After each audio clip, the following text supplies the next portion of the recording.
Hi guys, in this video I'm gonna show you how I created this pop art poster design, so stick around and I'll be right back.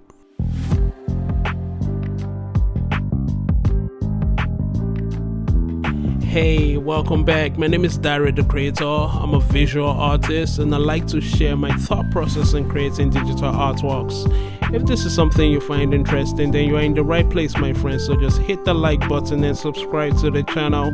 Let's share this knowledge as we all grow together. I'm waiting on you. I'm waiting on you, my friend. Smash that like button. It's not hard, my friend. Alright, now let's get back to it. In putting this artwork together, there are a few things that I had to put in order. Oh wait, am I rapping or talking? Because I don't even understand. What's in the portion? Okay, scratch that. Let's get back to it. So in creating this pop poster design, it's very important to understand the use of textures, colors, and patterns. And a good mix of these elements help you create powerful expressions. And this is like a cheat code in graphic design, but I'm gonna break that down in this video. Yeah, so without further ado, it's time for you to do as I do.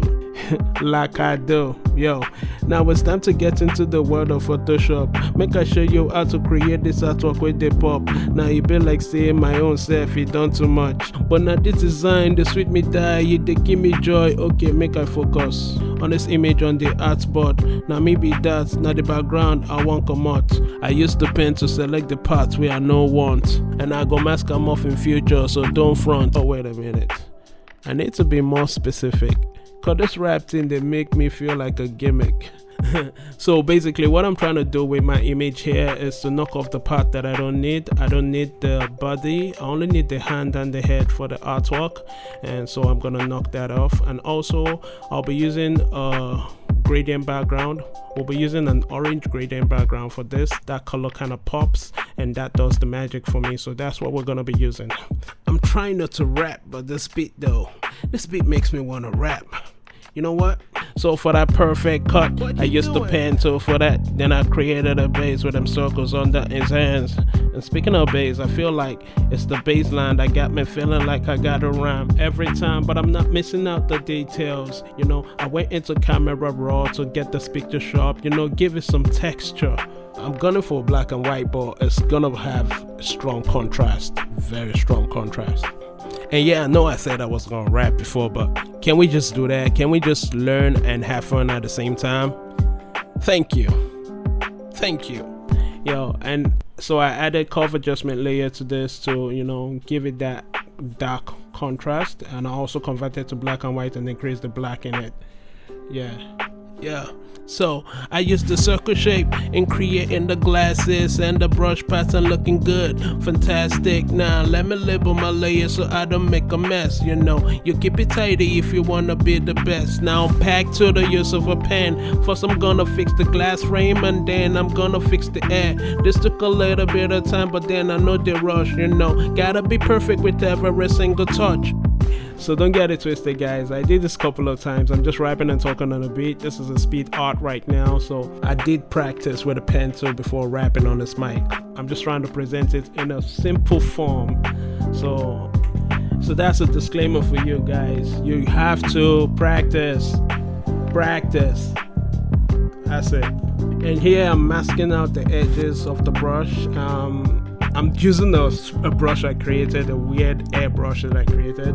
Maybe in future I'll do a tutorial on how to create your own style of brush. And so I just maxed that out. I don't know why I'm doing it. I just think I just want to add a little bit of my own style to it. Plus it's a hair, right? It's supposed to have soft edges.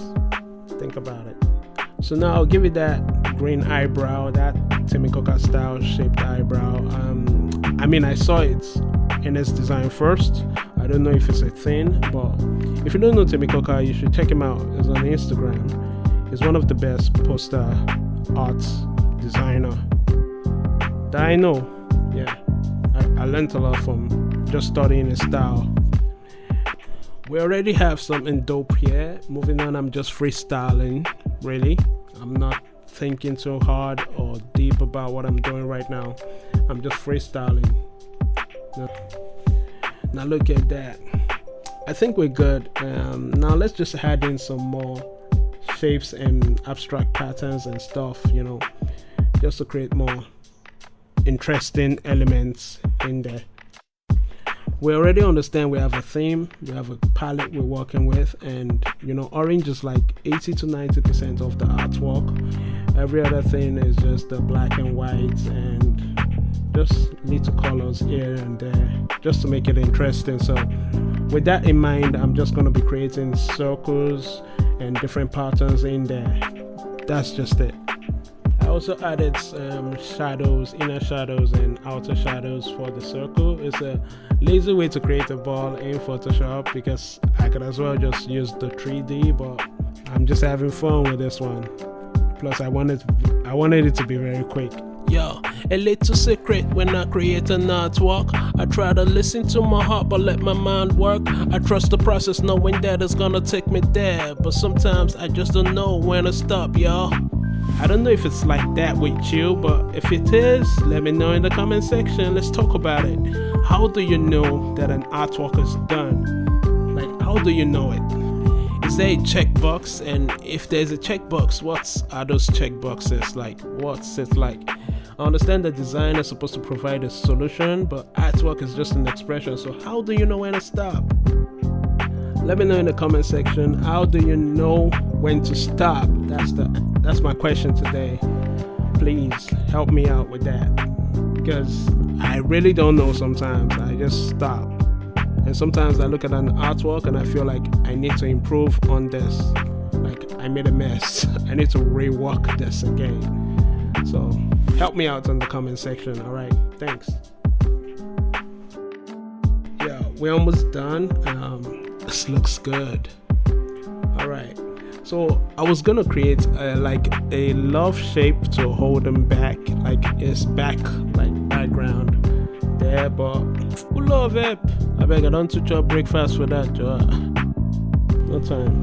I just created a random shape. I don't even know what that is. That's the savage me anyway, but this looks good. And now for the final part, we're going to be using the mixer brush. We're going to be creating different gradient styles with it. We're going to be sampling different gradient style with it. And what we're really going to create is a 3D spaghetti noodle-like shape. This is going to wrap around our subject. And, it's quite interesting. I don't even know what to call it, but I just found it very interesting. So I decided to do this. And now with the pen tool, I created a path, and then I would have to stroke this part with the mixer brush. Bearing in mind that I already sampled the pink color gradient, and it looks good. I like it. And trust me, I'm all over the mixer brush after getting that interesting look. I'm sampling all types of colors, drawing all types of shape, going around the subject, creating interesting spaghetti line shape. And yeah, there's nothing real crazy or deep about this artwork. It's just a fun art. I wasn't trying to like put meaning or anything to it. I think I did another version where I created the big living in Lagos, hustle in Lagos, but that's for myself, not for you. Now I'm sampling the mixer brush. Right there, this yellow was awful. I had to take it off, and I had to like brainstorm, like figure another color that really works for this, and then I came up with another gradient. Yeah, I came up with another one, and this worked for that. Yeah. So I sampled this pink and orange gradients. Yeah, and it works. I made this size of the brush a little bigger than the previous ones, and look at that. Just look at that. Sweet. I love it. Yeah, also I had to chop off some part just to make it more realistic, have the spaghetti line shape go around, kind of like it's wrapped around the image, so I had to make it more realistic and stuff. So you get the idea. That's the reason why I have to chop off some parts and just tweak it and make it work. Yeah. And now let's do the final one. I think we need a little bit of green, a lemon, that looks electrifying and interesting at the same time. So we'll just do that. It's a pop art, for Christ's sake. We need colors that pop, vibrant colors. Yeah, like my clients would always say, make it pop. Here you go. All right. So I did that and I'm good. Yeah, that's it. So I just did final touch, and I'm good. I think I need to wrap one last one around his face. I know it feels like I'm doing too much at this point and I don't know where to stop, but I just love this mixer brush. I hope I'm not the last person finding out about this. Yeah, I found out a long time ago anyway, but I've never used it this way before. So I just love it. Chop that part off, chop parts off. Okay, make this more realistic. Let it go behind the glass. Like that. It's like that. Okay, and then the hair, we'll take that part off. Yeah, let's bring this back. Yeah, take that off. And that's pretty much it. It's very interesting exercise. I love the process. I learned a lot. I did a couple of times. I did other designs. Now let's position it better. And then we'll just zoom in and look critically. Whatever we can adjust, we'll try to adjust that. And I think we're already good with this. This is already good. That's it. I think we're done. Don't forget to hit that like button before you run. You see that notification bell? Turn it on. Guys, thank you so much. This was fun. Alright guys, don't forget, always dare to create. And if you have any questions, comments, hit me in the comment section and we're gonna chop it up. Yeah.